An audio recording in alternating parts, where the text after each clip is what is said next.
네, 이 시간 외과 정보 시간으로 여러분 찾아뵙도록 하겠습니다. 양희곤 외과의 양희곤 전문의와 함께 유익한 나눔의 시간 도움받도록 하겠습니다. 네, 안녕하십니까 원장님? 안녕하세요. 네, 선천적으로 유전적인 질병이라든지 아니면 나라별로 또 그리고 습관성으로 좀 분류가 일반적으로 되잖아요. 아시아인들, 특히 한국인들 하게 되면 다른 민족보다 좀 질병이 더 많은 게 있다면 어떤 것들이 있을까요? 외과적으로. 예. 보통 이제 위암이 제일 많이 눈에 띄는 것이고, 네. 여성들 유방암 역시 좀 더 젊은 나이에 걸리시는 확률이 미국 사람들보다 좀 더 많고요. 네. 그 다음에 개실염이 오른쪽에 생기는 게 꼭 맹장같이 그렇게 돼서 개실염이 생겨서 오시는 분들이 미국 네. 사람들은 별로 없는데 한국 사람들이 많고, 예. 그리고 상상례로 쓸개, 담낭에 생기는 석이라든지 그것도 많으시고, 네. 또 췌장암도 꽤 되시더라고요. 췌장암이요? 그런 것들이 이제 외과적으로 많으시고, 네. 내과적으로는 되게 당뇨병이 많으시고, 혈압이 많으십니다. 그러면 이런 게 전부 다 어떤 그 유전적인 것이 좀 많이 차지하는 건가요? 아니면 어떤 습관성, 그러니까 한국의 특별한 그런 음식 문화라든지 이런 것 때문에 그럴 가능성이 많은가요? 어떤가요? 전문의님께서 보실 때는? 그러니까 유전적인 면과 습관성과 식성 때문에, 음식 때문에 생기는 네. 그 컴비네이션이 조화가 돼서 생기는 건데요. 네. 뭐 습관성이나 이제 음식 조절이나 그런 것 중에 하나 이제 그게 뭐가 있냐면 위산역류증 같은 것도 네. 맨 처음에는 항상 습관과 식생활 고쳐서 치료할 수가 있는 그런 것 중에 하나예요. 네. 그러면 말이죠. 지금 위산 역류증을 말씀해 주셨는데 사실 우리가 매일 음식을 섭취를 해야지만이 우리의 삶이 질적으로 좋게 연결이 될 텐데 이 위산 역류증 이런 것 때문에 먹는데 속이 쓰린다든지 역류해서 가슴 통증이 있다든지 이런 경우는 제대로 먹지 못하기 때문에 결론은 삶의 질이 저하되기 때문에 좀 힘들 것 같은데 위산 역류증을 자가 진단을 할 수가 있나요? 보통 위산 역류증이라는 것은 네네. 기본적으로 그게 뭐냐 하면 위에는 이제 산이 많아요. 그래서 pH가 그렇죠. 한 4 정도 되거든요. 2-4 정도 되는데 우리 몸은 보통 7.4인데 네. 그 위산이 이제 입에서 입으로 음식을 드실 경우 음식은 식도를 따라 내려가서 위장 안으로 들어가고 위장 안에 있다가 십이지장으로 나가면서 이제 음식의 통로가 그렇게 돼 있거든요. 네. 통과하는 게. 네네. 그런데 이제 식도하고 위장하고 만나는 데는 관력근이라고 그러는데 스핑크터라고 그러거든요. 네. 근데 그게 진짜 관력근은 아닌데 펑셔널 관력근이에요. 이렇게 생긴 거는 똑같은데 거기 관력근 활동을 하는 그게 바로 lower esophageal sphincter이라고 LES라 그래요. 네. 그게 있어갖고 입으로 음식을 드셨을 때 식도에서 움직여져서 그걸 밑으로 내보내줘서 네.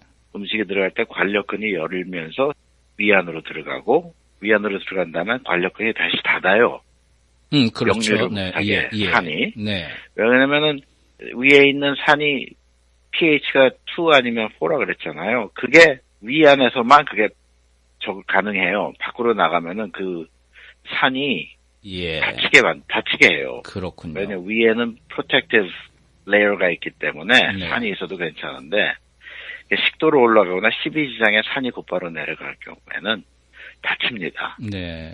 그래서 그 스핑크터라는 것은 위에 들어왔던 게 다시 못 올라가게 네네. 딱 잡아줘야 돼요.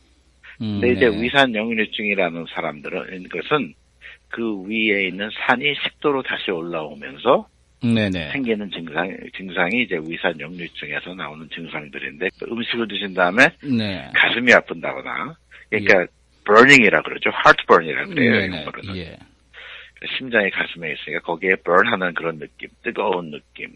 그런 음식을 드시고 나서 생기는 그 heartburn 같은 게 이제 위산 역류증의 증상이고 어떤 사람들은 그게 더 높이 올라와가지고 숨 쉬는 데까지 가서 이제 보통 천식같이 돼요. 아, 네. 왜냐면은 숨구멍과 음식 들어가는 식도 구멍은 바로 옆에 있는데 그 역류가 너무 높이 올라오다 보면 그게 올라와서 숨구멍으로 내려갈 경우에는 네. 폐 지장까지 가고 꼭 천식처럼 증상이 네. 나고도 그래요. 예. 그런 것들이 기본적인 위산 역류증입니다. 네. 그러면 위산 역류증도 어떤 순간 방치하게 되면 응급 상황이 될 수도 있는 건가요? 응급 상황은 거의 없고요. 아, 예. 이제 위산 역류증이 오래 있다 보면 네. 식도에 있는 그 세포가 변하기 시작을 해요. 아, 네. 그걸 Barrett's esophagus-라고 그러거든요. 네. 식도에 있는 세포가 모양이 변하기 시작하면서 그러다가 Barrett's esophagus-를 변할 경우엔 네네. 그게 암으로 변하게 돼요.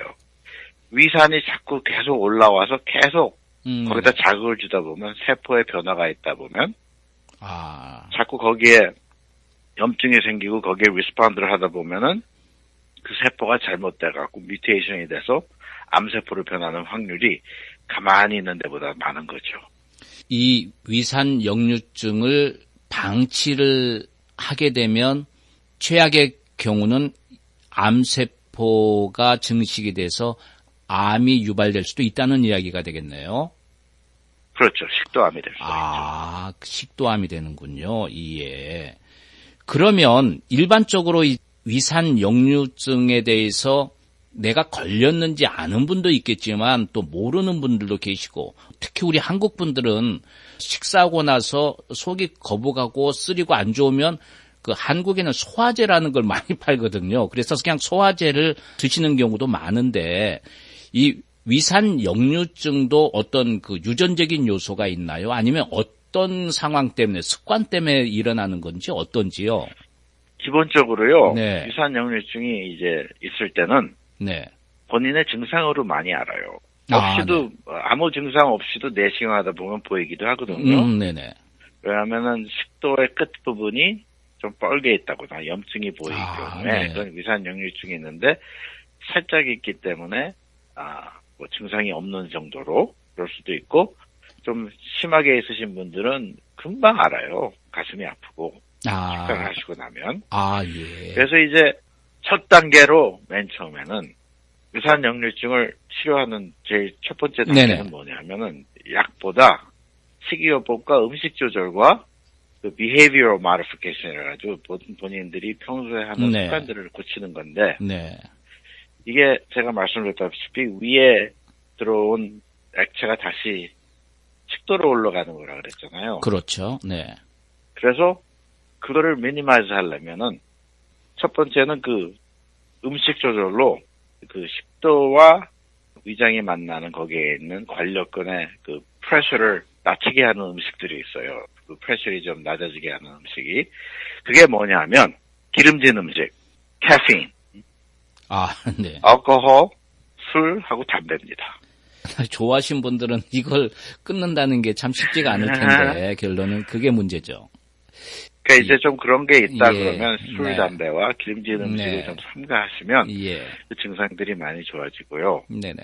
그리고 이제 카페인도 좀 삼가하시고 그러면 첫째 단계가 그거예요. 가슴에 네. 음식을 드시고 여기 heartburn이 있으시다. 그러면 우선 그런 거부터 조절을 하면은 금방 그 증상이 없어지기도 해요. 맨 처음엔. 네네. 그 다음에 두 번째가 뭐냐 하면 음식을 저녁을 늦게 드시고 두루 넣으시면 그런 상황이 더 많아요. 왜냐하면 두루 넣었을 때 벌써 위가 차 있을 그렇죠. 경우에 그건 거꾸로 그럴 수 흐르는 있죠. 게 더 많으니까 예. 음식을 이런 증상이 있으신 분들은 저녁을 일찍 드시고 밤참을 안 하시는 거예요. 그렇죠. 그러면 주무실 때 좀 더 편하게 주무십니다. 네. 그게 없으니까. 예.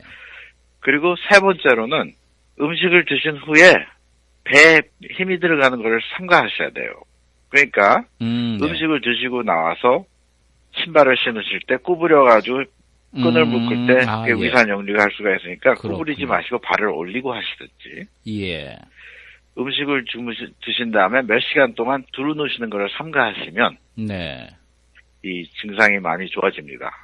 그리고 또 한 가지는 살이 좀 찌시면은 위산역류증이 더 심해져요. 무게를 조절을 하셔갖고 무게를 어느 정도 쫙 내리면 그때부터는 없어지고 어느 순간이 넘어가면 위산역류증이 더 많아지고 그래요. 네. 그렇기 때문에 제가 말씀드렸다시피 이거는 위산역류증이라는 거는 우리가 식생활뿐만 아니라 습관, 네네. 그 생활 방식을 고침으로써 간단하게 치료될 수 있는 것 중에 하나예요. 네.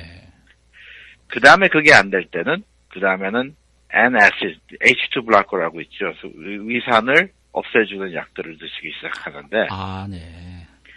1980년도, 90년도에 프로톤 펌프 인히비터라는 게 생겨가지고 PPI. 네. 그게 뭐냐 하면은 오메프레졸, 프로토닉스 그런 거 많이 드시는 거 있죠. 네. 그게 생기면서 아주 그 효과가 좋아갖고 그 약을 드시면 또 역시 금방 없어져요. 그렇지만 증상이 약을 드실 정도로 증상이 있으면 특히 한국 분들이시기 때문에 위도 한번 봐야 되니까 40살 넘어가고 네. 그러면 위는 한번 봐야 되니까 예. 그때 위 보러 내려가시다가 내시경으로 가시다가 위장을 식도를 확실하게 보니까 내시경을 찍으셔야 돼요. 위도 볼 겸 식도도 볼 겸 해서 그리고 식도에 문제가 있으신 분들은 그 빨갛게 된 데를 바이옵시를 해서 제가 아까 말씀드렸죠. 위산역류증이 오래 있다 보면 세포가 변한다고. 네. 변하지 않은 것을 확인을 해야 돼요. 그런 것들이 기본적인 치료 방법이고 그렇게 프로톤 펌프 인히비터랑 모든 걸 해갖고 해도 안 될 때는 수술을 해가지고 아, 네. 그 식도와 위장이 만나는 관력근을 다시 만들어주는 그런 방법이 있어요. 그러면 이 관략근 결론은 근육이라는 이야기인데 그렇다면 연세가 들어갈수록 아무래도 근육은 좀 더 기능이 저하되는 상황으로 노화의 길을 가게 되는데 연세가 들면서 젊었을 때는 괜찮은 분들이 이런 위산 역류증이 유발되는 경우도 많이 있을 것 같은데 어떤가요? 식도와 위장이 만나는 관력근은 배 안에 있어야 돼요. 가슴에 있으면 안 돼요. 아, 네. 그러면 그 판막이 있죠. 복막이. 네네. 예. 복막 밑으로 있어야지 그 관력근이 작동을 잘하거든요. 네. 세월이 흐르면 나이가 드시면 네. 그 관력근이 있는 데가 자꾸 위로 올라가요. 아, 왜 그러죠? 아, 그렇군요. 왜 그러느냐 하면 예. 관력근이 가슴 쪽으로 올라가는 이유는 네. 식도에는 근육이 투 레이어가 있거든요. 네. 두 겹으로 돼 있어요. 네. 안에는 동그랗게 돼 있고 겉에는 길게 돼 있어요. 네. 쭉 길게 돼 있는데 긴 게 꽉 조일 때마다 짧아지잖아요. 아, 그렇죠. 네. 무슨 말인지 알겠죠? 그 긴 근육이 누를 때마다, 그 음식을 드실 때마다 네. 그 안에 있는 서큘러 동그란 근육과 겉에 있는 긴 근육이 움직이면서 네. 음식을 내려보내는데 네. 그 긴 근육이 계속 오랫동안 하다 보면 밑에 걸 이게 짧아지면서 위에 거를 끌어올려요. 아, 네. 그렇기 때문에 이제 관력근이 가슴 쪽으로 올라가면서 위산역류증도 심해지고 예.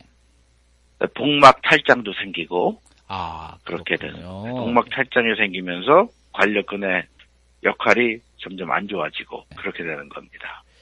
네, 지금까지 외과 정보 시간으로 양희곤 전문의께서 도움 말씀 주셨습니다.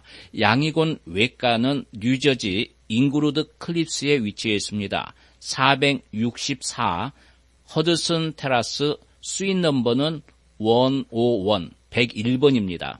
여러분 방송을 들으시고 궁금한 사항이나 질문사항 또 상담을 원하시는 분은 201-567-7747번 201-567-7747로 문의하시면 되겠습니다. 집도도 하셔야 되고 바쁘시기 때문에 방송 듣고 연락을 드렸다고 하면 여러분 전화번호를 기입을 했다가 서로 상담할 수 있는 그런 기회가 연결이 될 것입니다. 자, 오늘도 유익한 정보 전해주셔서 원장님 대단히 감사합니다. 네, 감사합니다.